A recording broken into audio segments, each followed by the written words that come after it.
Okay, so the other YouTubers make it look so easy to make videos and upload them all the time.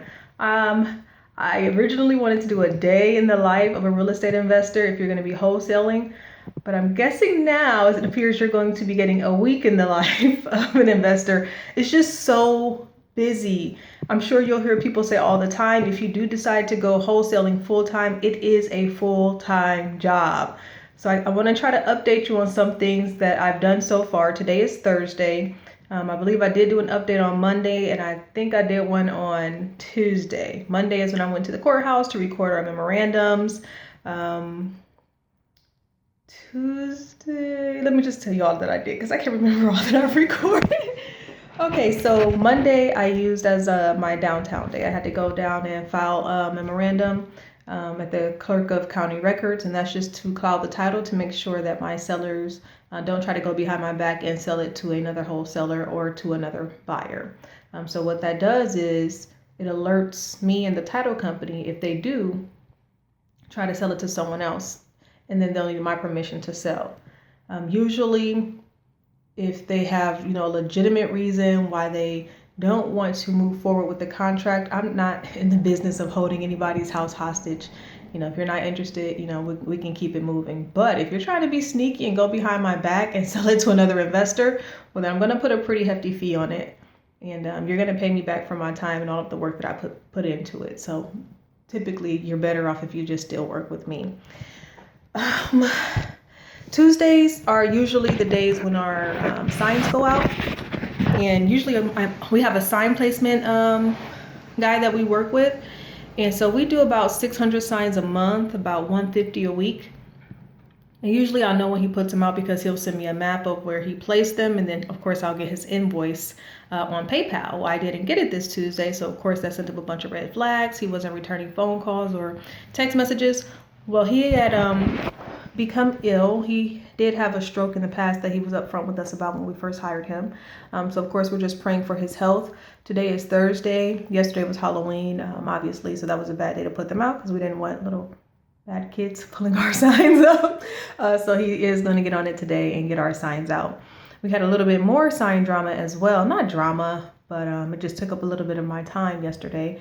We wanted to redesign it, so it appears that purple is like the new eye-catching color, where our current signs are blue and black. So I wanted to go and redesign our sign so that it stands out a little bit more, but then I didn't want to mess up all of our branding and marketing that we've built so far. So I wanted to try to keep our brand and our logo as close to what it looked like in the past as possible, but I still wanted to incorporate that new color. And so we were thinking, well, do we kind of do half and half of the old, half of the new, and then just kind of start a transition, or what will be best? And then, of course, there's a new program for the sign company that we go through. We go through UZ Marketing because they're local in Houston, so we don't have to pay for delivery, and our sign guy actually goes right there and picks the signs up and sticks up for us. But anyway, they have this new Go Green program where they take all of the misprinted signs and then they'll reprint your signs on the back of them, and it saves you 20%. Which is great for us because we just hired a virtual assistant. And so when I wanted to move that money around, the 20% that we were saving on the signs, I want to go ahead and put that 20% towards having our virtual assistant work a little bit more for us.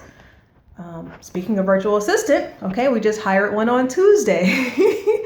So our virtual assistant is actually a family member of mine. She basically, it's just in a place in her life where she wants to work from home. That would be best for her.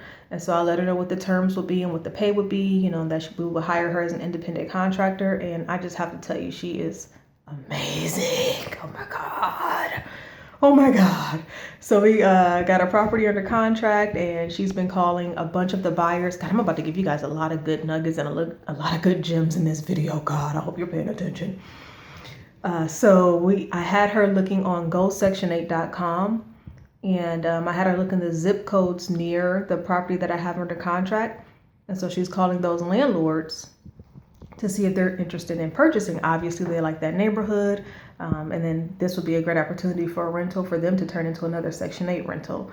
And so she went ahead and did that. And she, the first day I only gave her like 10 phone numbers. It was her first day. I really didn't have time to train her.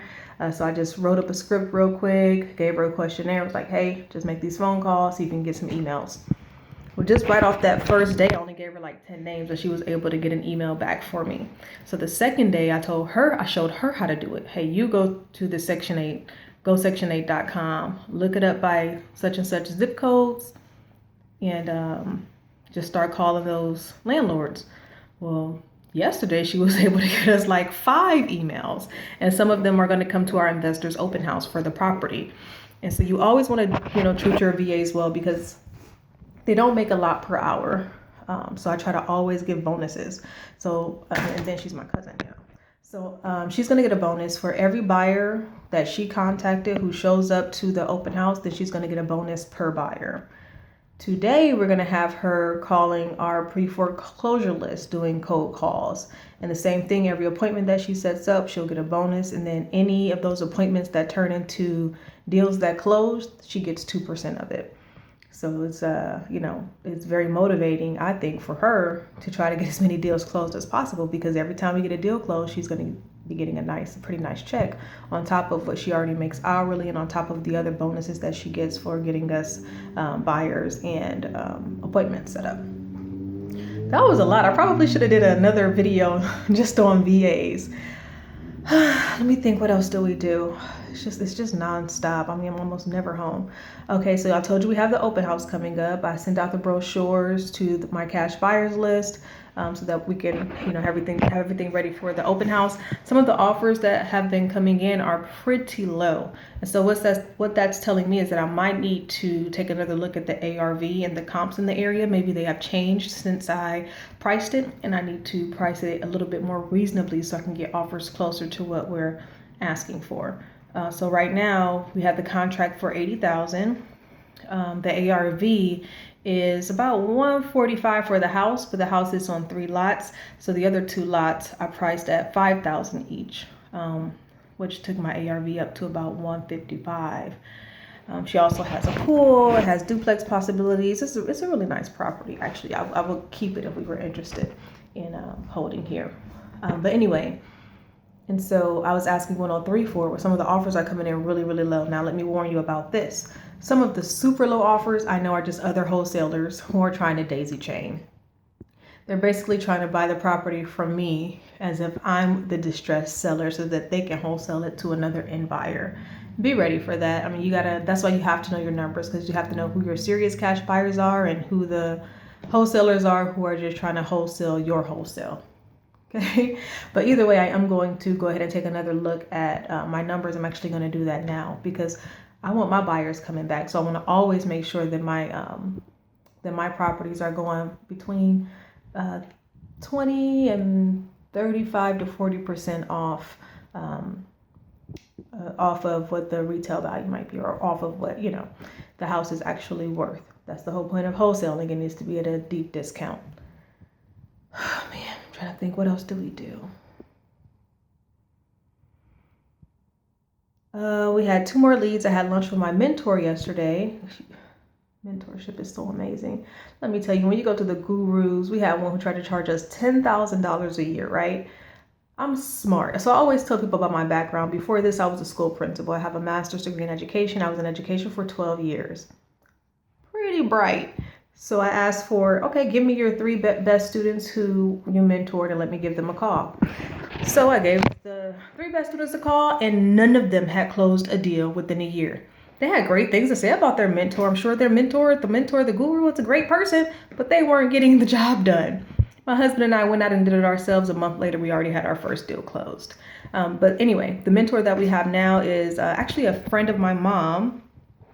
She owns so much property, commercial, residential, buy and hold. Some of them they flip. She's just doing very, very well. And it's really nice to have a mentor who doesn't want anything from you, who doesn't have an ulterior motive, who isn't charging you $10,000 for the year, who just truly wants to see you win. So we were very fortunate to have her. My husband is actually going to go up there with her husband in Ohio in a few weeks and shadow him as he flips properties. I mean, the value of that in it of itself is is probably worth $10,000, and we're getting it simply because we're their mentors. What else did we do? So much. Updated our marketing. I updated our direct mail list because obviously the foreclosure auction is going to be next week. So I need to go ahead and start targeting the people for the next auction, which is going to be a month from now. So I want to start hitting them so that they're hearing from me every single week through direct mail. Oh, and then something that I have not tried before that we're going to try for the first time this time with the property that we currently have under contract. I'm going to make investor signs, and y'all are getting all the good secrets. You're getting all the good secrets. So you better go out here and make some money if you're getting this. But we're going to put the signs advertising our property to other investors outside of hardware stores like Home Depot and Lowe's and Ace Hardware, because where are your true hardcore flippers going all day in and out? The hardware store, Home Depot, Lowe's, because they need the materials to complete their projects. So we thought that would be a really, really good idea. So we're going to try that for the first time. We're also looking for a new skip trace program. So that's actually what I'm sitting here going to be working on now at my office / dining room table. We were going to try REI Skip, and I have nothing against them. I don't know them that well, but when I went on to read the reviews, none of them were good, not even one. And I was so sad because I thought I already had a solution, but I need to go ahead and get the number skip trace now so that I could have my virtual assistant go ahead and start cold calling this list. I'm trying to think. I think I may have said this already, but in case I didn't, people tell you need to pick a lane and stay in it. If you're going to do signs, do signs. If you're going to do direct mail, do direct mail. If you're going to do Craigslist, do that. We do a little bit of everything. I will say most of our budgeting for marketing goes to Bandit signs, but I still leave a certain percentage for direct mail. My virtual assistant, I'm actually training her now on how to do Craigslist and Facebook posts for our properties. We do, but I do them right now, so we still do them. And we also use, what else do we use to market? It'll come back to me. So basically, I will say if you do pick one, that's the one that you want to hit the hardest. I mean, Bandit Signs so far gives us the most phone calls back, but that doesn't mean that if I have a couple grand left over, I mean, I do want to test out other markets and other marketing strategies to just kind of see what might work better. I don't want to limit myself. I want to make as much money as I possibly can. Everyone tells you that wholesaling is kind of like a stepping stone to something else. We're still thinking about what our something else is. We are right now on a debt-free journey. We read this book called Life in Air. I do recommend it to everyone else, and it is going to be a little it's going to jolt you a little bit. It compares having debt or owing a debt to a lender to being enslaved or being an indentured servant. And the premise is that in order to make money, you have to promise your time to someone or someplace.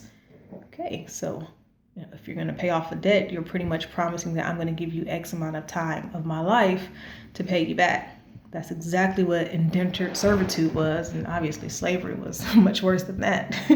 But it has a lot of truth to it. So we are on a debt-free journey. I just want to pay all of our debt off. I don't want to owe anyone any of my time. I want my time to go to my family. That's the whole reason why I made the jump to focus on our real estate investing full time. And I left my professional job as a school principal for this, because I was missing all of my kids' school events. I was missing everything. I had to beg to take sick days off. Like when my babies were sick, I had to beg and plead and hope that I can get the day off so that I can be there for them. And even when I had the day off with them, I felt guilty because I wasn't at work. That's not how I'm living my life. And as long as I owe someone time or owe someone money, my time's always going to be indebted to someone else. And it shouldn't be. I have 2 beautiful boys and my time needs to be with them. So anyway, I feel like I've said enough. I know I've gone over time. Leave some comments. Make sure you follow us. Make sure you subscribe. I'm going to try to do this full time. I'm going to try to have a video up at least once a week. I had no idea. This is my first full week doing this full time, and I had no idea how busy I was going to be. There's no way. In my mind, I don't know. I thought I was going to be like, oh, just work 4 hours a day or a couple days a week, and no, it's all day, every day. But I'm going to do my best because I think it's very important for you to be able to see this journey and see what it's really like and see if it's for you. And maybe I'll inspire, if I only inspire one other person, who knows who that person might go on to inspire and help. So anyway, see you guys later. Enjoy yourselves. Take care of each other.